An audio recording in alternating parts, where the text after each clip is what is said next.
Gentlemen, welcome back to this channel. In this video, I have just 4 simple tips on how to prepare for your exams. Usually this discussion, I have it with my students when we finish the syllabus and they're preparing for exams. They have about 2 or 3 more weeks to go and they want to know what do we do, how do we prepare effectively for your exams in the remaining period of time. So these are just simple tips, 4 simple tips that anyone who can follow them will be able to excel, in my belief, will be able to excel convincingly in the exams. Tips. We're going to talk about past papers, relevance of using past papers, importance of group discussions at this point, have the necessary equipment for the exams, and then pray and believe. I'm going to talk about this in detail in the next 4 slides.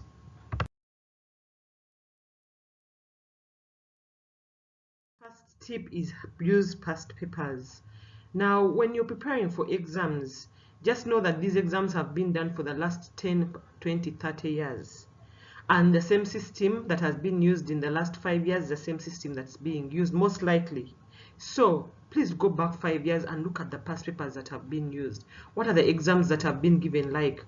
What are the questions that have been asked? Now start answering those questions. Instead of reading your notes and dying in the notes, you're falling asleep. Just get past papers and answer them, fix them, answer them. You will end up seeing that they are the same content that is being asked but in different words.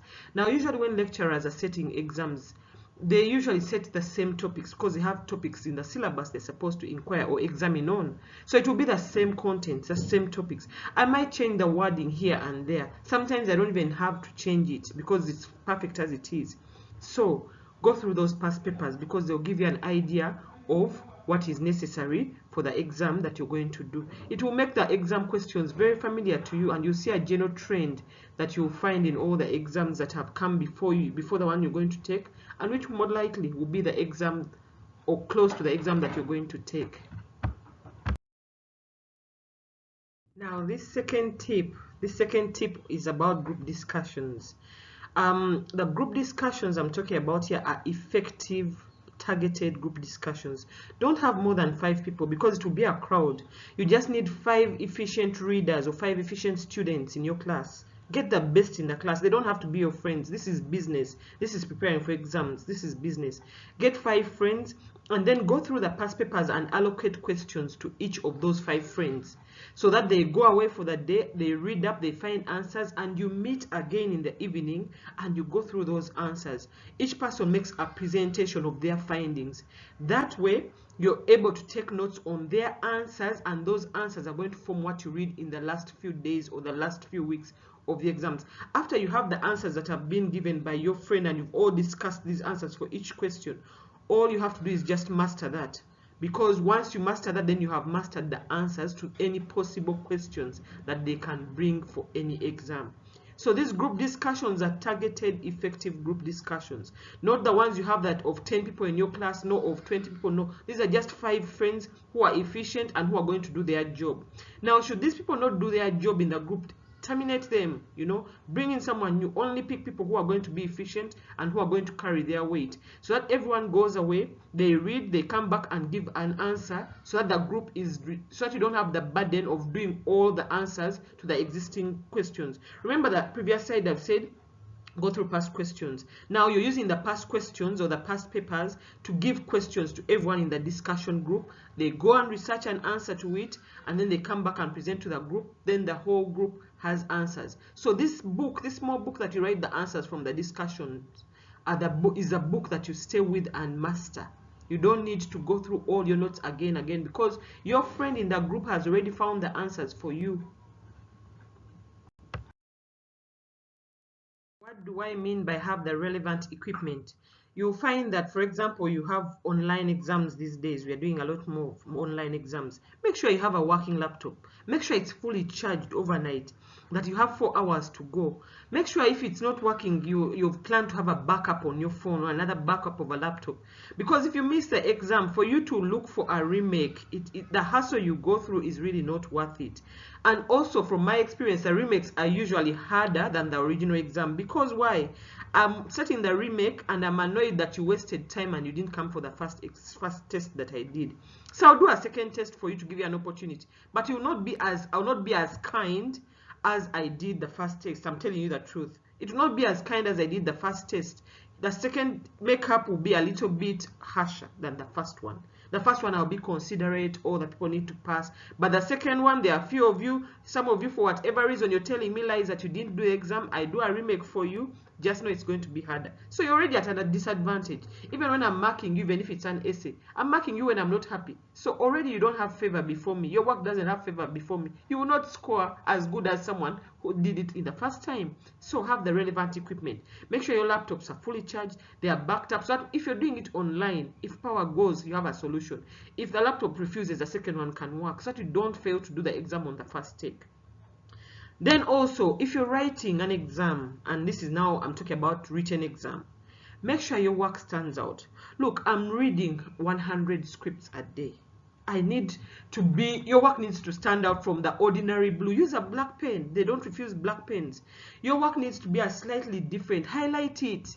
It needs to be slightly different from all the other pose work. Because if I'm reading 100 pages, I am tired, I am hungry, I am bored, the baby is crying.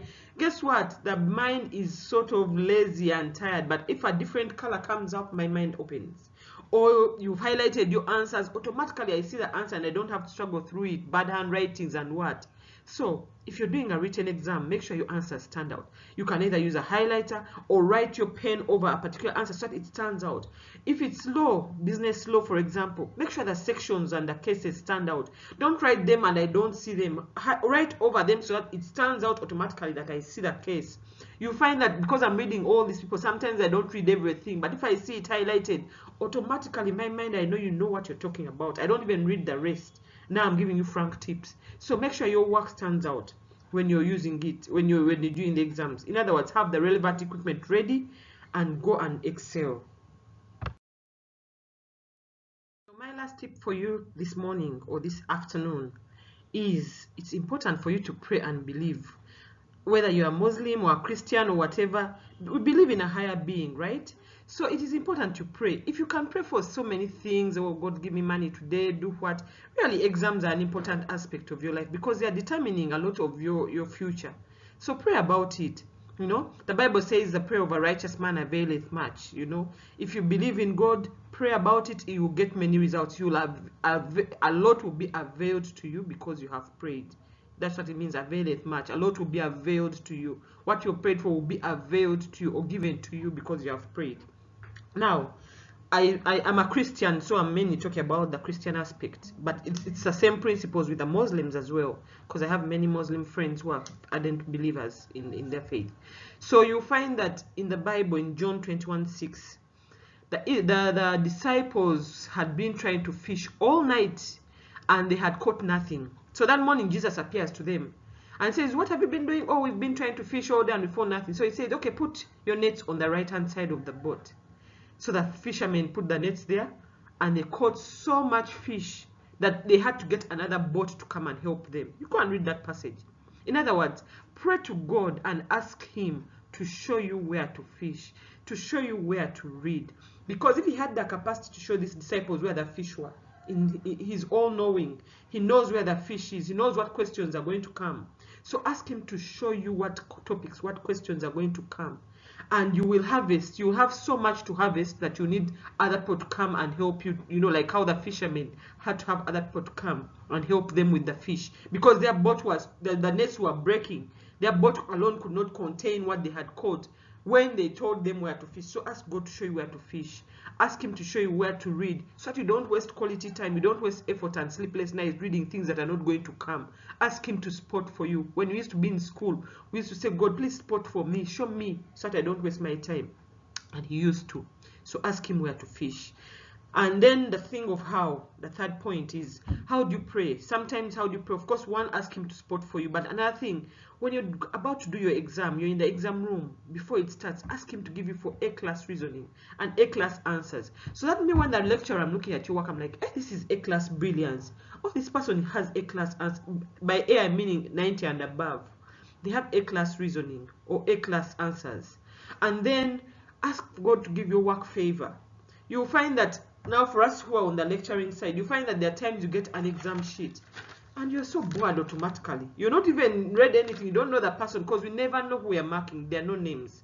But automatically, oh, you're already fed up for whatever reason. Then there are times you get a paper and somehow that impresses you. The handwriting looks nice or whatever. That is favor. People pray for favor for their work. So when you're handing in your work, put your hands on it and ask God to give your work favor before the guy who's going to mark it. Ask God to give you A-class answers and reasoning before you start the exam. And when you have favor, when your work has favor, you will not hear, you know, there are students you hear of, they say, oh, I don't have my results for coursework 1. And then you're like, how come of all the 1,000 people it's you who doesn't have results? Your work doesn't have favor. It got lost in the process. Yes, they will find it eventually, but the hassle you go through, the anxiety actually you go through, if you had favor and paid for favor, your work will not go through that. Then you find that one person, oh, my coursework 1 disappeared. I don't have my coursework 1. I don't have marks for my coursework 2 also. Then you're like, oh, all the people, for you, both your coursework marks are missing. Guess what? Clearly, your work has no favor. So pray for favor for your work. Now, these are the 4 simple tips I had in mind offhand, and I usually give them to my students when we're about to do exams, like I said before. Please put them into practice. Apply them as you prepare for exams now, and you see the miracles that your results will have. Otherwise, I wish you all the best for whatever exam you're taking at whatever point in your life. And please take exams seriously because they determine your future, you know. So many times people think, oh, it doesn't matter, but my dear, these grades eventually are what distinguish you when you start looking for jobs. People look at how well you performed because it showed you were disciplined. Doesn't mean you were smart, but just means that you had that discipline to focus and concentrate on a given task and do it well. That's what really good grades show. They show that you were able to sit and concentrate and absorb the content and deliver on it. That's all it shows. It doesn't have anything to do with, oh, you're very smart or not. No, it shows that you have discipline. And I will employ you because I saw you have discipline. I will also employ you because your good grades show me that you had the capacity to deliver results. We want people who deliver results, not people who are just there for the sake of, oh, I know someone to get me in. No. We want people who will do that job and do it well. So your good grades will tell me you're disciplined. You can do a job or a task that is assigned to you and do it well. That's all the exam results show. Okay, that concludes our video, and I hope you watch all the other videos that I have put up for your own good and benefit.